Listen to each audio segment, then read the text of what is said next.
충남에서 이틀간 코로나19 확진자 93명이 추가로 발생했습니다. 한글날 연휴와 가을 행락철을 맞아 여행이나 모임이 증가할 것으로 보여 추가 확산이 우려됩니다. 당진에서 이달 28일 개최 예정이던 충남도민체육대회가 코로나19 확산세를 고려해 결국 취소됐습니다. 지난해에 이어 2년 연속 대회를 못 치른 당진시는 개최권을 반납하게 됐습니다. 8일 새벽 보령 마량항 인근에서 낚시 어선이 석탄보드 구조물과 충돌해 선원과 선장 등 11명이 부상을 입었습니다. 해경은 선장을 업무상 과실치상 혐의로 입건하고 사고 경위를 조사 중입니다. 아산 곡교천에서 채취한 야생조류의 분변에서 H5형 조류 인플루엔자 항원이 검출됐습니다. 방역당국은 검출 지점 출입을 통제하고 반경 10km 안에 있는 가금 농장을 예찰하고 있습니다.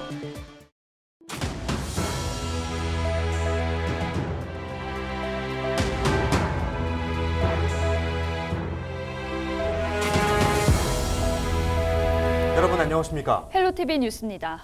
1.4km, 손에 잡힐 듯한 거리인데요. 그러나 결코 갈 수 없는 북녘의 땅, 분단의 현실과 마주하는 곳이 있습니다. 경기도 김포의 애기봉인데요. 해발 154m, 6.25 전쟁 때 격전이 벌어졌던 이곳에서는 북한 개풍군의 모습이 훤히 보입니다. 해마다 성탄절이면 크리스마스 트리 점등식이 열리던 곳이지만 남북 관계가 악화되면서 2014년 철탑이 철거됐습니다. 이곳이 최근 평화생태공원으로 탈바꿈했는데요. 분단 76년 평화와 통일을 염원하는 마음이 예전의 북쪽을 훤히 비췄던 크리스마스 트리처럼 전달되기를 바랍니다. 네, 헬로티비 뉴스 시작합니다.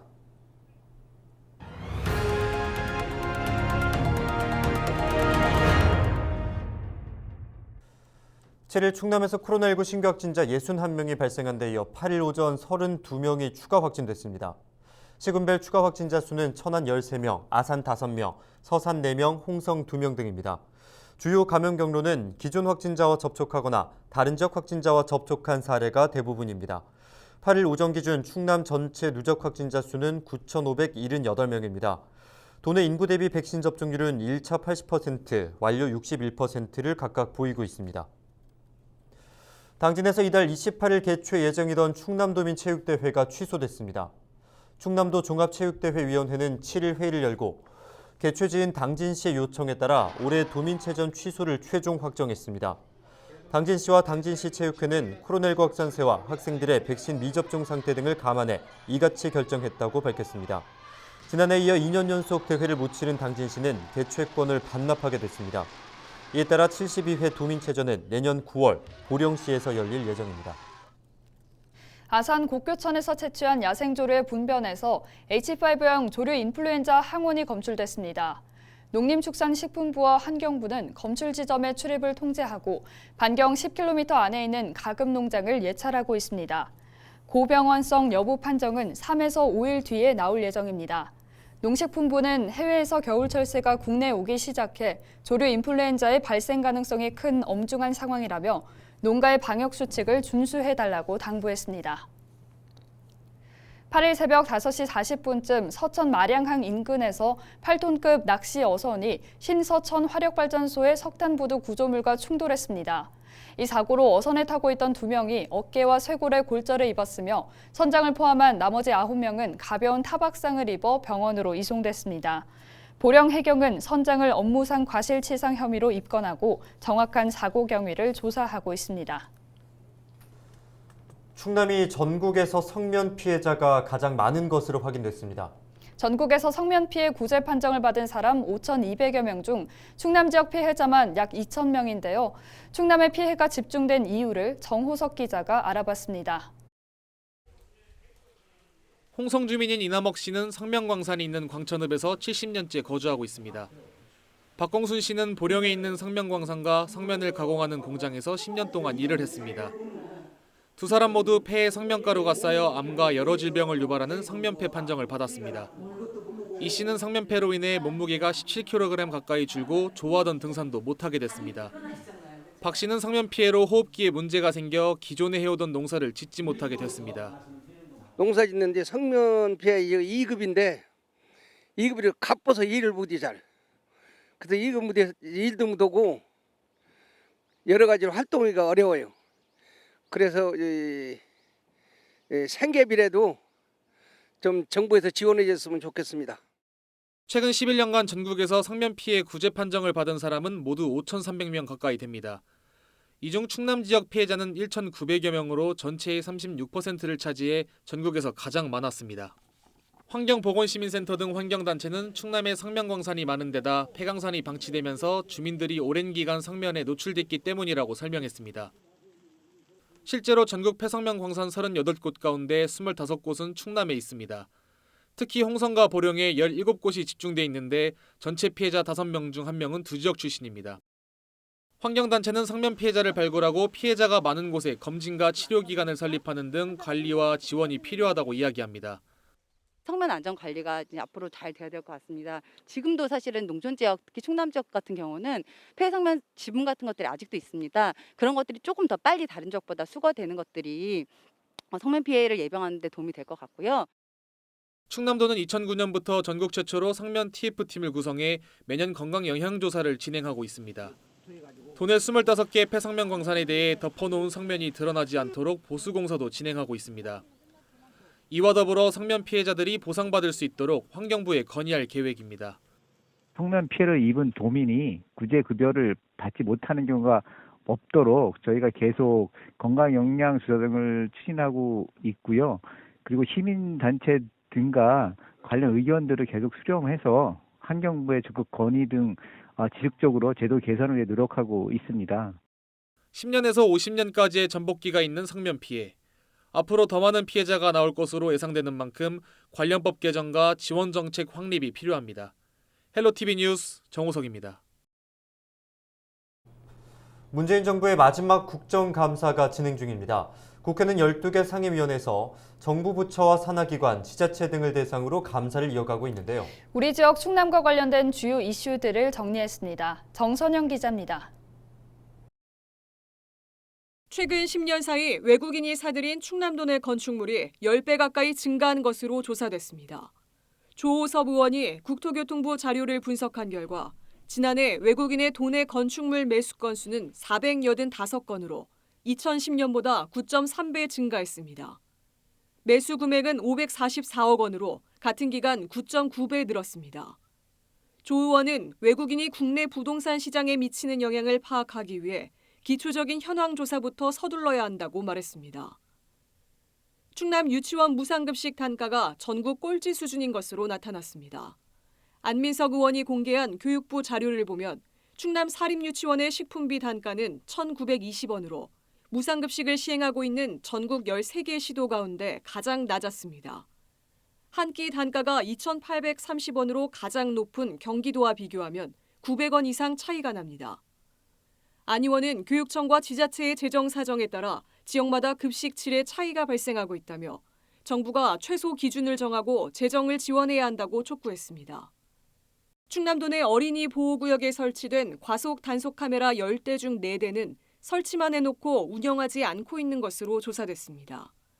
이영석 의원이 행정안전부와 경찰청에 요구한 자료에 따르면 지난해 3월 이른바 민식이법 시행 이후 충남 스쿨존에 신규 설치된 과속 단속 카메라는 515대입니다. 하지만 실제 경찰이 운영하고 있는 카메라는 304대로 운영률 59%에 그쳤습니다. 이 의원은 지자체와 경찰청이 각각 카메라를 비효율적으로 설치하고 있다며 설치는 지자체에서 운영은 경찰에서 담당하는 등 규정 간소화가 필요하다고 지적했습니다. 이번 주부터 충남 주요 기관들의 국정감사도 시작됩니다. 7일 충남도 교육청에 이어 오는 12일엔 충남도청과 충남경찰청이 국회에서 감사를 받게 됩니다. 도는 감사에 앞서 충남공항과 가로림만 해양정원 조성, 서해선 복선전철 삽교역사 신설, 혁신도시 공공기관 이전 등 역점 사업에 대한 지원을 요청할 예정입니다. 헬로티비 뉴스 정선영입니다. 디지털 뉴딜 시대, 케이블 방송의 역할과 미래라는 주제로 부언론학회 세미나가 열렸습니다. 케이블팀이 지역 채널의 변화와 앞으로 새롭게 도약하기 위해 필요한 부분은 무엇인지 고민해보는 시간이 마련됐는데요. 차선영 기자가 보도합니다. 케이블 TV 지역 채널에서 취재와 보도가 시작된 건 지난 1998년. 그 후 20여 년의 시간 동안 지역 속에서 지역 밀착형 콘텐츠를 제작해왔습니다. 지역 소식을 전하는 것을 넘어 지역 문화를 만들고 지역 경제 활성화를 위한 촉매지 역할을 하는 등 변화를 거듭해 왔습니다. 지방 분권 시대, 지방자치 활성화라는 흐름 속에 지역 채널의 역할은 더욱 중요해졌습니다. 특히 올해 전국 최초로 케이블 TV 지역 채널을 지원하는 조례가 부산에서 제정되면서 지역 채널의 새로운 성장을 이끌 동력으로 기대를 모으고 있습니다. 그동안 지자체의 지역 방송 발전 지원은 지상파 방송에만 한정됐습니다. 하지만 이제는 케이블 TV가 지역민들의 목소리를 촘촘히 담는 열린 창구로서 지역 채널 지역성을 더욱 강화할 수 있는 토대가 마련됐습니다. 6일 열린 불경 언론학회 세미나에서는 급변하는 미디어 환경 변화에 대응하기 위한 지역 채널 혁신의 필요성도 제기됐습니다. MZ 세대들은 요즘 워낙 모바일을 많이 활용하기 때문에 텔레비전 집에서 보지 않습니다. 그래서 SNS 등 이런 뉴미디어를 활용하는 방안도 한번 고민해 볼 필요가 있을 것 같고요. 특히 대표적으로 바이럴 마케팅을 접목을 좀 시켜서 좀 전파력이 있는 MZ 세대를 조금 타겟으로 해서 여러 가지 방법들을 고민해 볼 필요가 있을 것 같습니다. 이날 학회에 참여한 전문가들은 지역 채널의 경쟁력을 높이기 위해서 지역과 더욱 밀착하는 차별화된 채널 운영이 어느 때보다 필요하다고 분석했습니다. 또 지역 경제 활성화를 위해 지역 콘텐츠와 연계한 지역 커머스의 성장을 이끌고 이제는 지역성 구현의 장애가 되는 정부 규제의 철폐와 완화를 위한 적극적인 움직임도 있어야 한다고 조언했습니다. 헬로티비 뉴스 차선영입니다.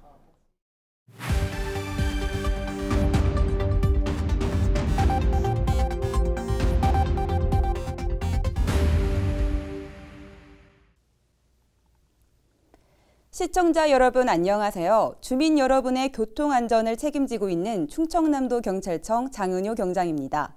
사고 현장이 담긴 블랙박스 영상을 통해 교통안전 수칙을 점검해보는 시간.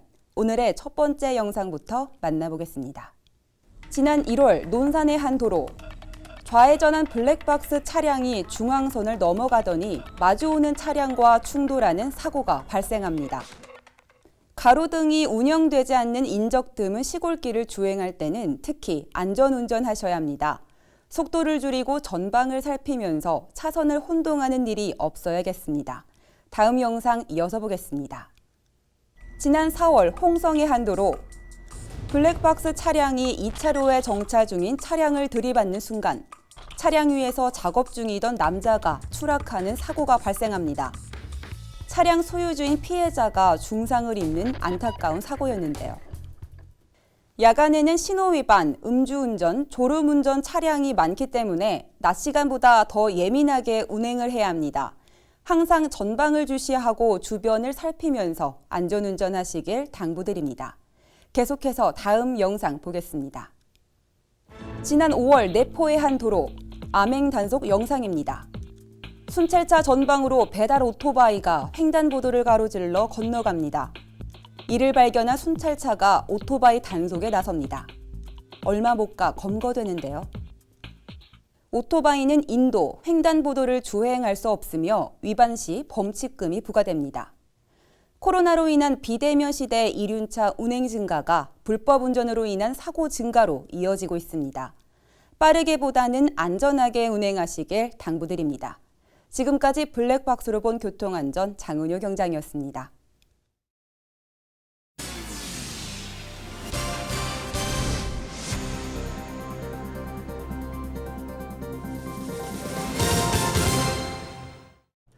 내년부터 충남에서 다른 광역시도를 오가는 대중교통비 부담이 줄어듭니다. 충남도는 광역교통 환승 할인을 지원하는 충남형 알뜰 교통카드를 도입한다고 밝혔습니다.